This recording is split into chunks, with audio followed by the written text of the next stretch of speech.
Hello, good afternoon, and welcome to our final Facebook Live of this week. If you haven't caught any of them yet, then I've been going live every day this week to chat about different excuses that we use to either stop starting a business at all, or to just put it off and not do it at all, or to not fully commit to a business that we already have started. And the excuses that I've been talking about over this week have all been excuses that I've either made myself or that I've heard on a regular basis from the new online business owners or kind of wannabe online business owners that I've spoken to over the last couple of years.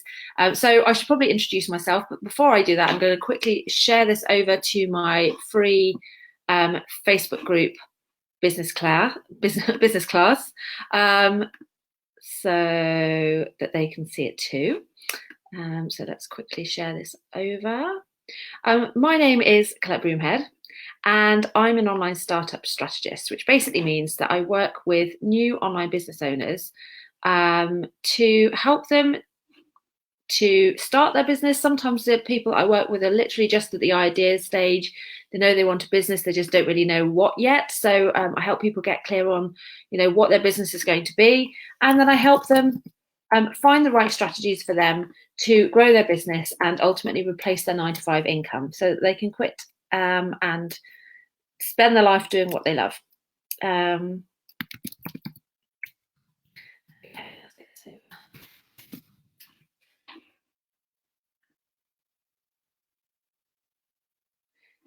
So the main reason that I've got into this business is because I was kind of in that situation myself. So my background is that I have a 13-year corporate career. I worked for a FTSE 30 company. I actually loved working there. I was doing really well. I was kind of working my way up the career ladder. But despite that, I felt trapped. And I knew that I wanted to do more with my life and that I could do more with my life. I wanted to have it all. I was having to kind of split my time between, I do this every day. Let's put my phone on silent. I was fed up of having to split my time between my work and my family, missing out on time. I've got 2 beautiful little boys. I was missing out on time with them because I was constantly having to travel for work, work late and all of that stuff. And so I made the decision to start my own business.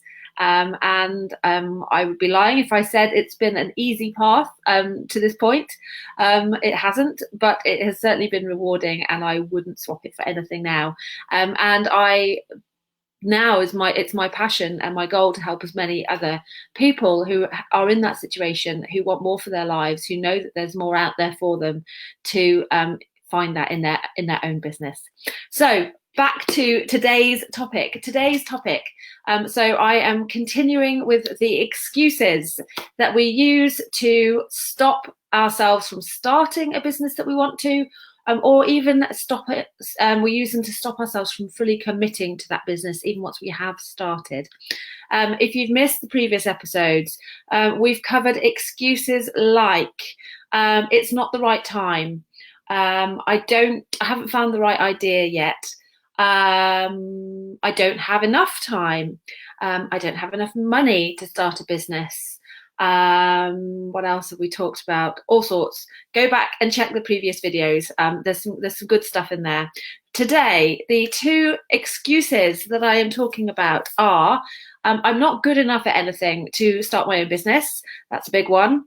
And the second one is I'm not the right kind of person. I'm not the kind of person that would, be able to do it. And this is one I used myself. And so I definitely know this one. But let's start with the first one. So not good enough at anything. And I hear this a lot. There is this misconception really that you have to already have have it all together, already be a complete expert in order to even get started, and it just isn't true. There is a fab story that I heard another coach telling right back when I was first starting out with my own business, and it really had an impact on me because I was going through that same kind of imposter syndrome. Essentially is what it is that feeling of, who am I to think that I could, who do I think I am? And we all feel this at times, don't we? So it's a big one, and it can really freeze people and stop them from moving forwards. And the story that she told was a story of when she was at school, and she had a maths teacher, and this maths teacher was incredibly well qualified. He was a professor. He'd done his doctorate, very highly qualified to teach maths. But when she went into his lessons, she did not understand a word he was talking about. He went right over her head. The way he explained things was at such a high level that she could not grasp it. And so after every lesson, she would sit with her best friend who had perhaps more natural aptitude in maths and was able to kind of grasp those concepts more easily. And her best friend would sit and go through everything that they had just been taught in that lesson so that she could understand. And the point of this story is that in this instance, the better teacher, the better person to be doing that job was her best friend and not this highly, highly qualified maths teacher. So whenever you find yourself thinking, I'm not good enough, I'm not enough of an expert, I haven't got the skills, I haven't got the right knowledge, any of this stuff is just an excuse.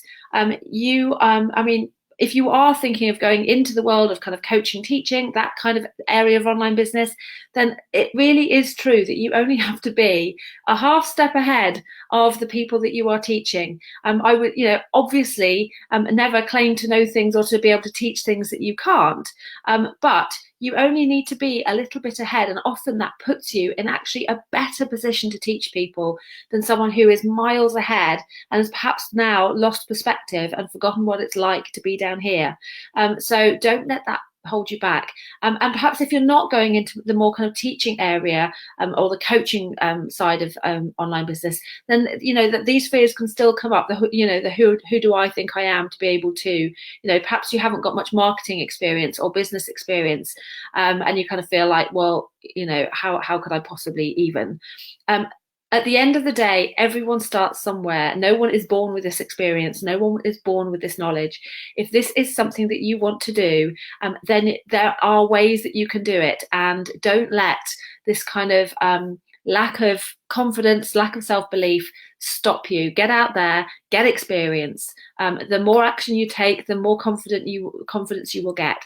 So don't let that be an excuse. And if this is something that that you are struggling with, then I am happy to chat to you. I'd love to chat to you and help you kind of work through that.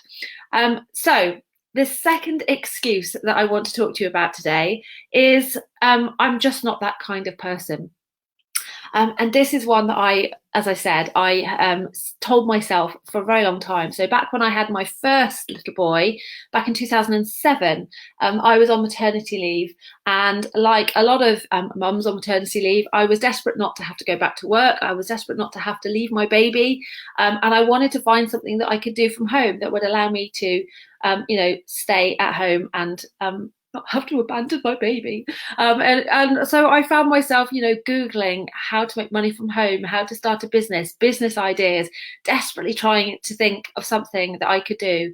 And eventually just thinking, do you know what, actually, it's just not me. I don't think I could do it. I'm just not that right type of person. I haven't got what it takes. I haven't got that kind of get up and go. I haven't got that, business mind, or all of these things I was telling myself as a way of kind of, I guess, making myself feel better that I hadn't really come up with anything, and making myself feel better about actually the fact that I was probably going to end up going back to work. And in fact, go back to work I did. And it wasn't until 2014, when I had my second baby, that I then got into the world of blogging, and one thing led to another. And eventually in 2016, I finally got out of my 9-to-5 and went full time with my business. But that's another story for another day. The point of the story is that we can tell ourselves we're not the right type of person, but when you actually think about it, and when you look at the business owners out there, there are people from all walks of life. There are people of all different types of personality. Another big one is, well, I'm too much of an introvert. I could never go do Facebook Lives, or I could never put myself out there in that way because I'm too introverted. I am a massive introvert. I'm a huge introvert. And a lot of people are surprised when I say that, but it's true. And the very first time I went live on Facebook, I was terrified, and it had taken me weeks to get to the point of doing it, because I was so terrified. And I literally went live for about 15 seconds.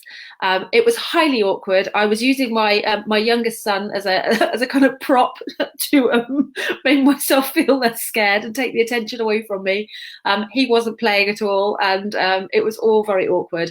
But I did it, and the second I finished, I felt so proud of myself, and it meant that the next time I was slightly less scared because I'd already done it once, and then the time after that I was slightly less scared, and now I'm doing it all the time, and I don't really give it a second thought because it's actually not that scary.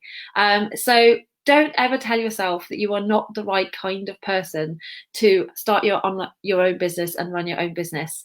I genuinely believe that, if it's something that you want, and all it really takes is perseverance, not giving up, not being afraid to, fail, and being able to see the best of, when you do fail, seeing that as an opportunity to learn from your mistakes and to improve going forward, and just to keep going. If you can do that, you can start and run a successful online business. So don't tell yourself that you're not the kind of person who could, because you absolutely are if you want to be.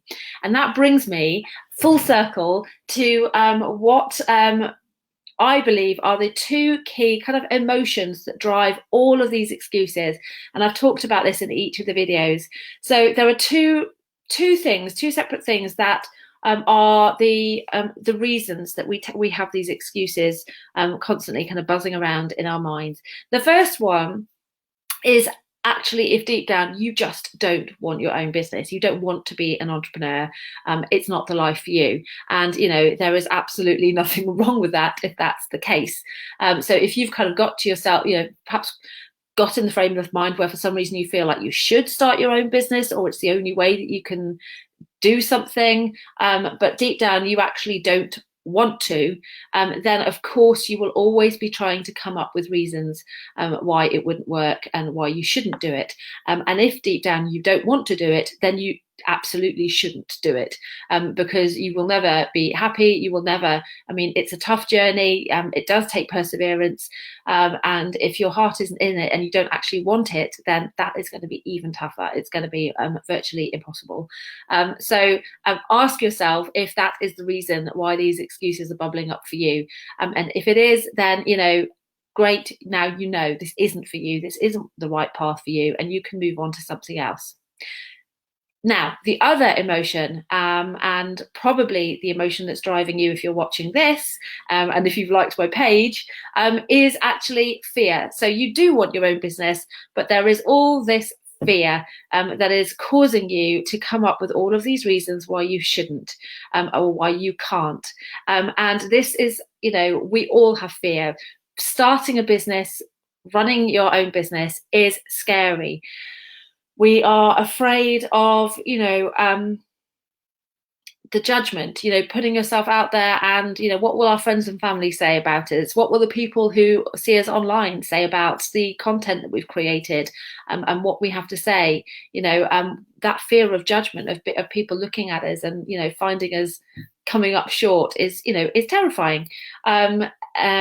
So there's that kind of fear. There's the fear, the financial fear. Well, what happens if I, can't make money? What happens if I can't pay my bills? And all of that kind of side of things, which can be very scary. Of course, there are things that you can do to prevent that, and continuing to work until you are making money, and making sure that that you have plans financially for the period of time where you won't be making money, because it isn't a get rich quick scheme. Generally speaking, when you start an online business, it does take time to get to the point where you're earning consistently, especially if you're trying to do it on your own, and you don't have that kind of support to help you speed things along. And then, of course, fear of failure. Ultimately, none of us want to fail. None of us want to. Sorry about this awful lighting, by the way. I always do this, and then I don't realise until I'm halfway through. I don't really notice. But anyway, never mind. Hopefully, it's not too distracting. So yeah, the fear of failure, the fear of trying and failing, or making mistakes, looking like an idiot. All of that is can be paralyzing. But the thing is, you've got to accept, if you're going to start a business, if you're going to run your own business, you will make mistakes. There will be times where things don't work out the way you want them to.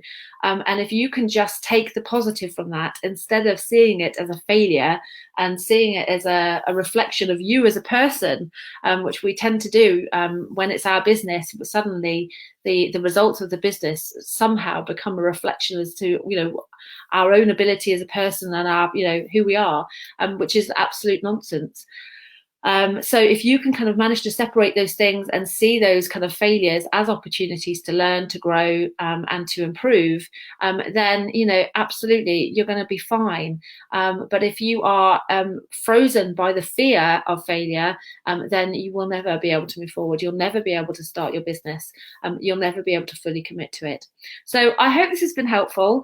Like I say, if you've missed the previous episodes, I've talked about all sorts of different excuses that people use, and on Monday I will be doing a live workshop where I will be chatting about a framework that I use in my own business and have used to create consistent income. And sorry, someone's just knocked on my door and it's really distracted me. To create consistent income and to actually do it by working less and focusing on fewer things. It's really changed the game for me, and it's made such a difference in my business. And so I think it's something that I want to share with as many people as possible. And so if you would like to come along to this workshop, then you can register. I will pop the link on the, look, I even had a call to action all set up. Look, fancy technology, and I got completely sidetracked by the by the knock on the door. So anyway, yeah, come along. It's Monday. It's at 6:30 p.m. If you can't make it, then sorry, now he's waving at me. If you can't make it, then by registering, you will get a copy of the replay. So I will pop the link in the comments, and do come along if you can. And like I say, if you register, you will get a copy of the replay in your email. Okay, so I hope you've had a great day. I hope you've enjoyed these videos. Do let me know if you have, and I will be coming live again over the coming weeks. So take care, and I shall see you soon.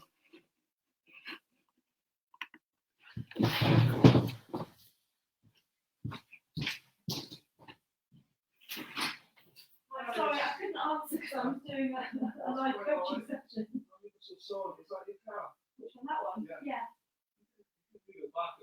Yeah, sure. Yeah, well, I can do. Oh, yeah, no worries. Yeah, give 2 seconds.